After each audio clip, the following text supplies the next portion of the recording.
बिस्मिल्लाहिर्रहमानिर्रहीम। अस्सलाम वालेकुम नादरीन, आप यूट्यूब चैनल देख रहे हैं, मैं इमरान खान। नादरीन, परेशानी बढ़ती जा रही है। बलूचिस्तान और कश्मीर की जो इस वक्त सूरत हाल है, इन्हें अंदाज़ा भी नहीं है पाकिस्तान की एस्टेब्लिशमेंट को कि ये किस आग के साथ खेल रहे हैं। ना इन्हें तारीख का इदराक है, ना ये इन लोगों के बारे में जानते हैं, और ना इन्हें लोगों के शऊर का इस वक्त अंदाज़ा है। लोग किसी और तरह निकल गए हैं, वो कुछ और सोच रहे हैं, जबकि ये बहुत पीछे रह गए, 40 साल 50 साल पीछे। ना इनसे अब बयानिया बन रहा है और ना चीजें इनके कंट्रोल में आ रही है। एक बहुत बड़ा फेलियर इनके सामने आकर खड़ा है और ये किसी और पर मलबा भी नहीं डाल सकते। यानी मलबा किस पे डालेंगे? मैं आपको बताने वाला हूं कि DGISPR की जो मुलाकात हुई आज से चंद दिन पहले सहाफियों के साथ, उसमें से मैंने आज कुछ खबरें निकाली। ये बिल्कुल ऑफ द रिकॉर्ड मुलाकात थी। उसमें DGISPR ने सहाफियों पर दबाव डाला कि फलानी फलानी चीजें आपने करनी है, और सहाफियों ने उसके हवाले से सवालात किए। कुछ सवालात बड़े सख्त भी हुए और DGISPR के पास उनका कोई जवाब नहीं था। अब मैं आपके सामने रखूंगा कि सहाफियों के साथ DGISPR की क्या बातचीत हुई और किस तरीके से बातचीत हुई। एक तो DGISPR ने सहाफियों को यह हुक्म जारी किया कि आप भारत के खिलाफ जितना ज्यादा हो सके वो आप अपने मीडिया को कवरेज दें। यानी जितनी ज्यादा भारत के मामलात पे आप कवरेज कर सकते हैं, आप कवरेज करें। और DGISPR ने जो दावा किया वो ये था कि भारत बहुत जल्दी टुकड़े टुकड़े होने जा रहा है। आपने टीवी चैनल्स पर यही बताना है कि भारत के टुकड़े होने जा रहे हैं और भारत कई हिस्सों में टूटने वाला है और भारत के पास कुछ भी नहीं बचेगा। वो बुरी तरह तबाही के दहाने पर पहुंच गया।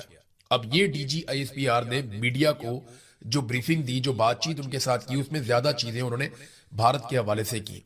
और ये जो वाकयात हुए ना क्वेटा में या बलूचिस्तान में जो वाकयात हुए, ये उन वाकयात से पहले की बात है कि DGISPR ने मीडिया के लोगों को बुलाया, प्रिंट मीडिया के, इलेक्ट्रॉनिक मीडिया के, जिनमें कुछ लोग सोशल मीडिया पे भी काम करते हैं, और उन्हें कहा जनाब कि आप ये बयानिया बनाएं कि भारत के टोटे टोटे होने वाले हैं, बेड़ा गर्क होने वाला है भारत का। तो अब सहाफियों ने कुछ सवालात किए जिनके बिल्कुल उनके पास जवाब नहीं थे। एक सहाफी ने पूछा कि जनाब अगर भारत के टोटे टोटे होने जा रहे हैं तो बैनुल अक़वामी मीडिया में ऐसी कोई स्टोरी क्यों नहीं आ रही? आप हमें कह रहे हैं कि हम ये कहना शुरू कर देंगे भारत के टुकड़े होने जा रहे हैं, लेकिन हमारे पास ऐसी कोई कंफर्म इत्तला नहीं है या भारत से ऐसे कोई ऑप्टिक्स नहीं आ रहे, ना ही इंटरनेशनल मीडिया ऐसी कोई स्टोरी रिपोर्ट कर रहा है। तो हम ये कैसे कह दें जब इंटरनेशनल मीडिया ये नहीं कह रहा, किसी तरफ से कुछ ऐसी खबर नहीं आ रही?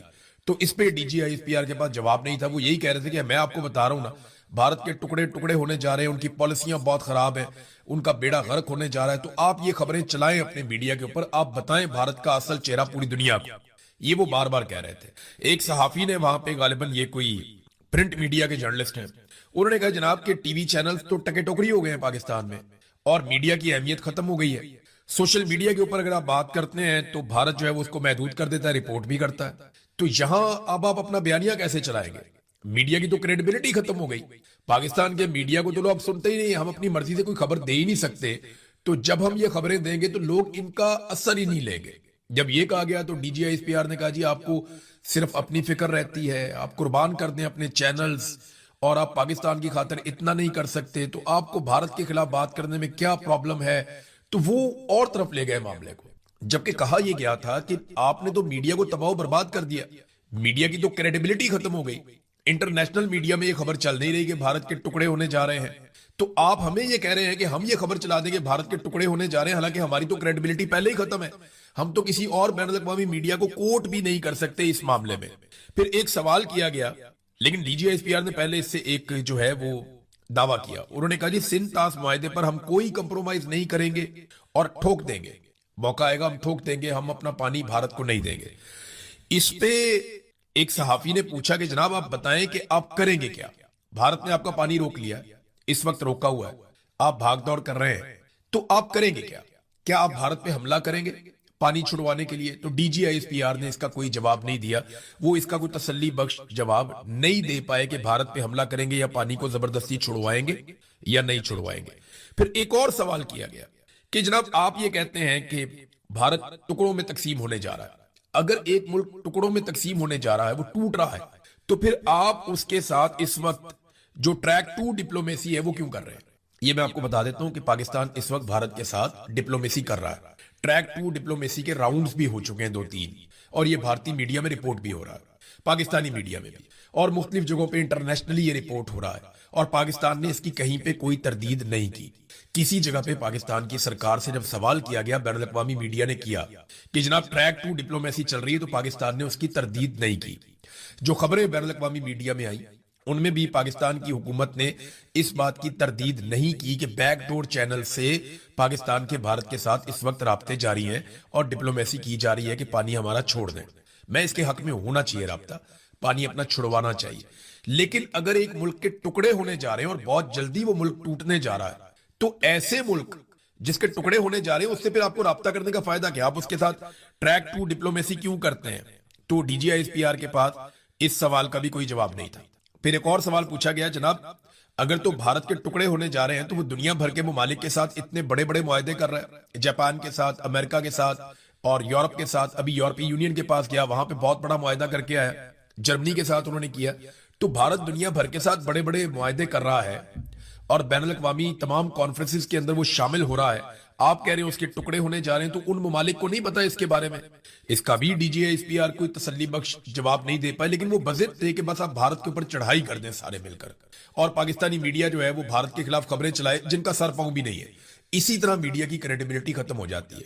आपने भारत के मीडिया को देखा, वो कैसी कैसी खबरें चला देता। उन्होंने तो कराची फतह कर लिया था, वो तो पता नहीं क्या कुछ कर गए थे जंग के दिनों में, तो उनकी क्रेडिबिलिटी कितनी फारिग हुई। भारत के अंदर उनका मीडिया मजाक बनकर रह गया। उनके अपने सोशल मीडिया पे लोगों ने जोक्स बना दिए, मीम्स बना दिए। पाकिस्तान के अंदर भी कोई ऐसे नमूने थे, लेकिन शुक्र है वो कम थे, भारत में तो बहुत ज्यादा थे। तो फिर एक और सवाल किया गया, क्योंकि यहां पे ना DGISPR ने कहा जो कुछ कश्मीर में हो रहा है, ये मैं आजाद कश्मीर की बात कर रहा हूं, मकबूजा कश्मीर की नहीं कर रहा। DGISPR ने कहा कि जो कुछ कश्मीर में हो रहा है और जो कुछ बलूचिस्तान में हो रहा है, इसके पीछे भी भारत है और हमें ये पता है। तो इस पे सहाफियों ने यह सवाल किया कि अगर ये भारत करवा रहा है तो फिर आपने ज्वाइंट अवामी एक्शन कमेटी के लोगों से मुआहदे क्यों किए? और दूसरा ये भी कहा गया कि जैसे अंसार अब्बासी साहब ने एक स्टोरी भी की थी कि जनाब आपको सबूत मिल गए हैं, ऐसी कॉल्स आपको मिल गई, आपने बहुत सारा कुछ ऐसा ट्रेस कर लिया है जिससे पता चल गया कि भारत मुलव्विस है ज्वाइंट अवामी एक्शन कमेटी के साथ। तो फिर वो सारा कुछ कहां है? आपने अभी तक क्या किया? वो कॉल्स किधर हैं जो आपने पकड़ी है? क्योंकि बयानिया तो वहां चल रहा है। आज भी आजाद कश्मीर के लोग इकट्ठे होकर हजारों की तादाद में सड़कों पे बैठे हुए धरने देकर, और ये वाहिद इलाका है हमारे पूरे पाकिस्तान में जिसकी खुराक बंद की हुई है। दुनिया में बहुत कम एरियाज ऐसे हैं। गजा एक ऐसा इलाका है जिसकी खुराक बंद है और वहां पे खुराक और मेडिसिन नहीं जाने देते गजा में। वो इसराइल की एक पॉलिसी है, वो ये कहता है कि इनको इतना तंग करो कि ये यहां से नकल मकानी करने पे मजबूर हो जाए, ये इलाका खाली कर दें और इसराइलियों के लिए ये एरिया बिल्कुल एक महफूज जगह बन जाए और ये खाली हो जाए। फिर वहां पे डोनाल्ड ट्रंप का बहुत बड़े बड़े जो है वो रिजॉर्ट्स बनाने का प्रोग्राम है, बहुत जबरदस्त किस्म के वो सैरगाहें वहां पे बनाना चाहता है, दुनिया की बेहतरीन वहां पे फैसिलिटीज लाके वो चाहता है कि अमीर तरीन लोग जो है वो अयाशी के लिए वहां पे गजा में जाया करें, और वो ये चाहते हैं कि जो गजा के लोग हैं उन्हें मुख्तलिफ ममालिक में बांट दिया जाए। मुसलमान ममालिक जिम्मेदारी लें, कोई 2-4 लाख कहीं चले जाएं, 1-2 लाख कहीं चले जाएं, 50,000 कहीं चले जाएं, तो अलग अलग मुल्कों में इनको तकसीम कर दिया जाए गजा के लोगों को, ये वो चाहते हैं। तो उसके लिए वो वहां पे दवाइयों को भी रोकते हैं और खुराक को भी रोकते हैं। अब कश्मीर के अंदर भी जो सड़कें कश्मीर में जा रही हैं उन पे अगर आप ट्रेवल करें, इस वक्त बहुत सारे मुसाफिर जो वहां से जाते हैं उन्होंने वीडियोस बनाकर हमें भेजी, कुछ वीडियोस को मैंने पब्लिक भी किया, सोशल मीडिया पे भी, अपने प्लेटफॉर्म पे भी मैंने आपको दिखाया कि वो ट्रकों को रोक दिया जाता है जो खुराक लेकर जा रहे हैं, जो गंदम लेकर जा रहे हैं, जो फ्लोर मिलों के अंदर जा रहे हैं कि जनाब यहाँ पे अब आटा पीसेंगे, लोगों को मिलेगा। तो लोगों के लिए बड़े प्रॉब्लम्स हैं, बच्चे स्कूल नहीं जा रहे, काम धंधा सारा बंद है वहां पे, सड़कें बंद है वहां पे, लोग बार बार एहतजाज करने के लिए निकलते हैं, और कई जगह पे जो उम्मीदवार वोट मांगने आए उनको फेंटी लगाई है आवाम ने। अभी मैं एक विजुअल देख रहा था, उसमें पीपल्स पार्टी का एक कैंडिडेट वोट मांगने के लिए आया, खवातीन ने और बच्चों ने मार मार के भगाया। तो खवातीन आगे से पत्थर मार रही हैं, बच्चे आगे से डंडे मार रहे हैं कि भाग जाओ यहाँ से, खबरदार यहाँ पे आए वोट मांगने के लिए, हमारी लाशों के ऊपर तुम वोट मांगने के लिए आ गए हो। तो कश्मीरियों के साथ जो कुछ भी हुआ ना, वो एक वीडियो है 35 मिनट की रावला कोट की, वो सारे विजुअल इकट्ठे करके उन्होंने जोड़ दिए हैं। वो 35 मिनट की आप वीडियो देख लेना, आज मैंने उसके कुछ मनाजिर देखे हैं तो आपका दिल दहल जाएगा। जिस तरीके से रावला कोट के अंदर लोगों को मारा गया है ना, ऐसा तो दुश्मन मुल्क के अंदर नहीं किया जाता। सिक्योरिटी फोर्सेस ने ना मस्जिद का लिहाज किया, ना अस्पताल का लिहाज किया, ना किसी और जगह का लिहाज किया, हर जगह पे शहरियों को निशाना बनाया, बहुत मारा लोगों को, बेशुमार लोग जख्मी भी हुए, अस्पतालों के अंदर जख्मियों को भी मारा गया, आके डंडों के साथ मारा गया। तो बहुत अजीबो गरीब मनाजिर हैं जो मैंने देखे। मैंने भी वो पूरी वीडियो नहीं देखी, मेरी हिम्मत ही नहीं पड़ रही थी कि इस तरह से हो सकता है कि अपने ही लोगों को ऐसे मारा जाए, ऐसी उनके साथ ज्यादती की जाए। बहरहाल TGISPR ने ये सारी चीजें डिमांड की और जब सवालात उनसे किए गए तो उन सवालात के उनके पास कोई तसल्ली बख्श जवाबात नहीं थे।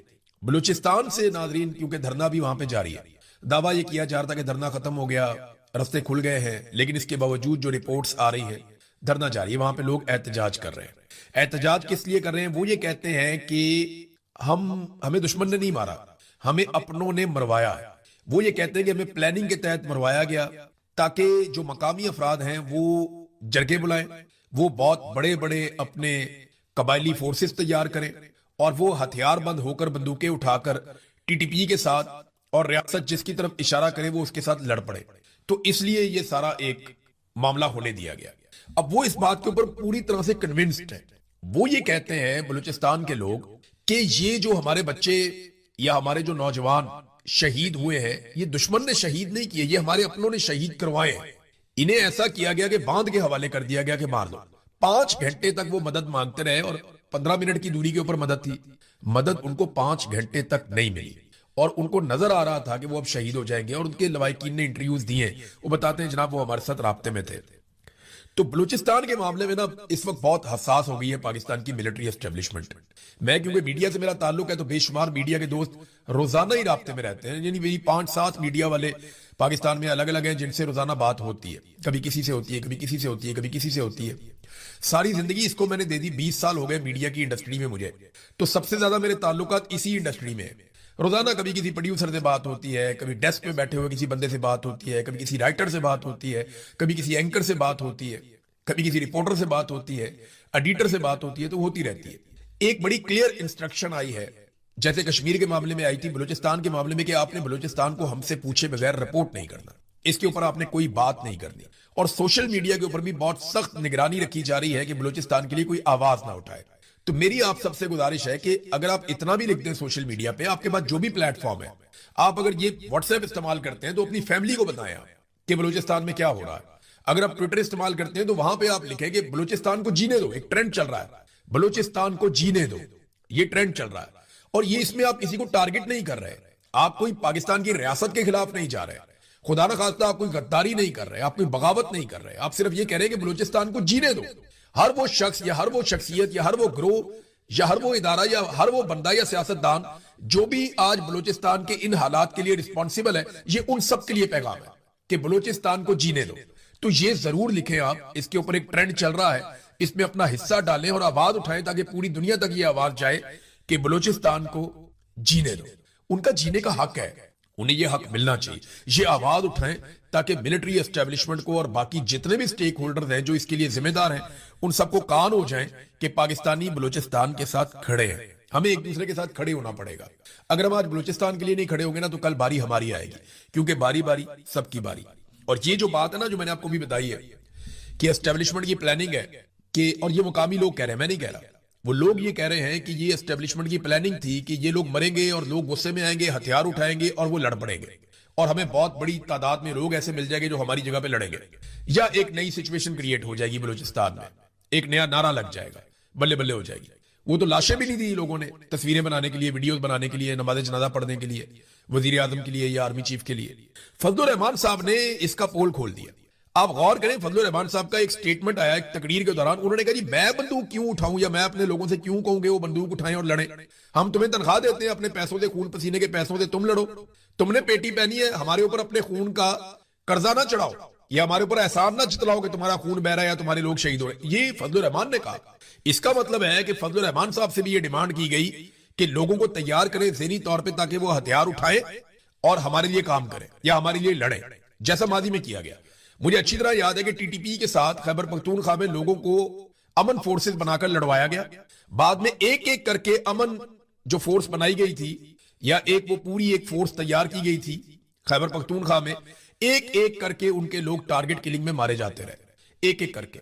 मुझे अच्छी तरह याद है जितने बड़े लोग थे जो पेश हुआ करते थे एक अमन फोर्स के अंदर, जो जाकर लड़ते थे टीटीपी के साथ, तालिबान के साथ, रियासत की तरफ से जाकर लड़ते थे। लड़ाई तो असल उन्होंने लड़ी थी, फ्रंट में तो वो थे, सबसे आगे वो लड़ रहे थे। तो वो जितने लोग थे बाद में उन्हें टारगेट किलिंग में मारा गया, एक एक करके मारा गया, चुन चुन के मारा गया। तो ये खून रेजी हो रही थी, फजलुर रहमान ने इसका हिस्सा बनने से इनकार कर दिया।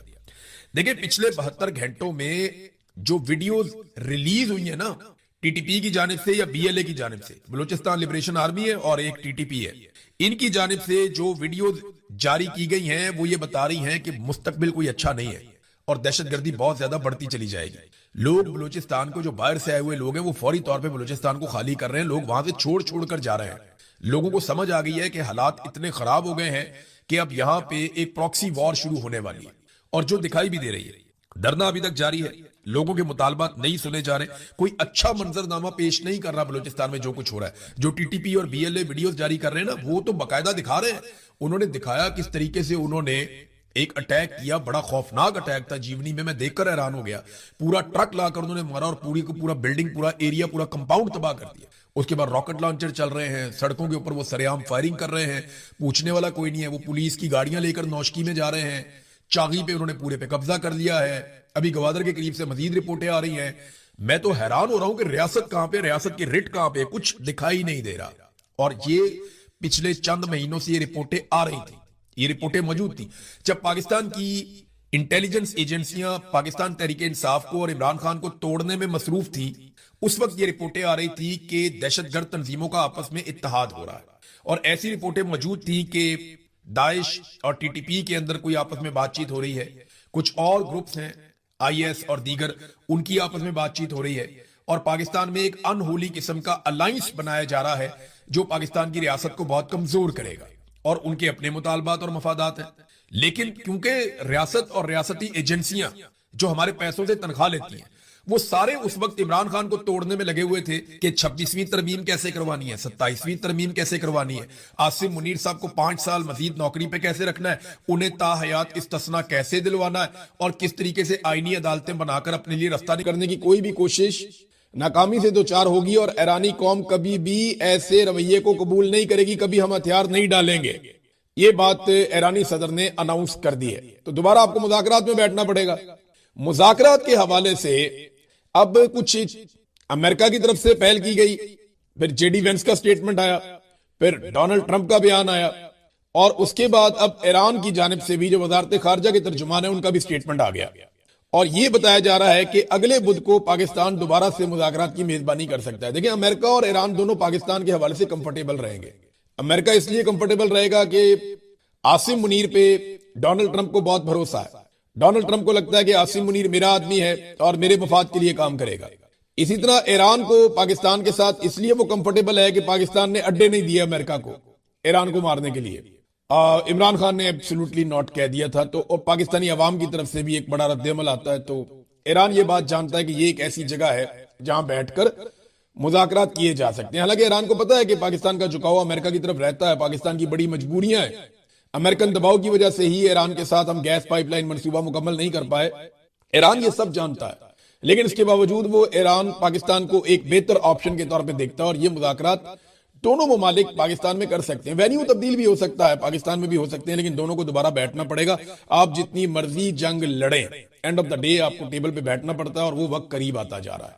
अब नाज़रीन एक और खबर, पाकिस्तान की मईशत का बिल्कुल कचूमड़ निकल गया। खासतौर पर जब यूएई ने हमसे पैसे वापस मांगे तो इनके पसीने छूट गए थे। फिर ये सऊदी अरब के पास गए, इन्होंने कहा जी जो कहते हैं जैसे कहते हैं। सऊदी अरब ने अपनी शराइत रखी, इन्होंने फौरी तौर पर वहां पे मजीद फौज भेजी, पाकिस्तान के एयरफोर्स के जंगी तैयारे वहां पे तैनात किए। कौम को इन्होंने बताया नहीं, सऊदी अरब ने यह खबर दे दी। अब मामला यह है कि हम सब कुछ देने के लिए तैयार हैं डिफॉल्ट से बचने के लिए। मोहम्मद जुबैर साहब का स्टेटमेंट है, उनकी बड़ी सख्त एक प्रेस कॉन्फ्रेंस आई है, उसका एक हिस्सा मैं आपको पढ़ के सुनाता हूं, आपको आइडिया हो जाएगा पाकिस्तान कहां खड़ा है। ये इंतहाई खौफनाक है, और मुख्तलिफ सहाफियों ने इसको रिपोर्ट किया। फहीम अख्तर मलिक साहब ने जो रिपोर्ट किया मैं आपको पढ़ के सुनाता हूं। उन्होंने कहा जी खौफनाक, इंतहाई खौफनाक, ये अपोजिशन की अब तक की सबसे बड़ी चार्जशीट है इस निजाम पर। मोहम्मद जुबैर कहते हैं कि आलमी बहरान में हुकूमत ने ऑयल मार्केटिंग और रिफाइनरीज को अरबों रुपए का मुनाफा दिया, जंग में भी ये मुनाफे दे रहे थे। मोहम्मद जुबैर के खौफनाक इल्जामात में मुल्की डीजल को भी आलमी मार्केट से जोड़कर मुनाफा कमाया गया। 4 साल में मुल्की ज़र मुबादला में 1 पैसा नहीं बढ़ाया गया। दोस्त ममालिक के फिक्स्ड डिपॉजिट या आईएमएफ से पैसे आए, अगर वो चले गए तो मुल्क 1 हफ्ता में डिफॉल्ट कर जाएगा। یعنی پاکستان کے اندر سارا پیسہ جو پڑا ہوا ہے وہ دوست ممالک کا پڑا ہوا ہے.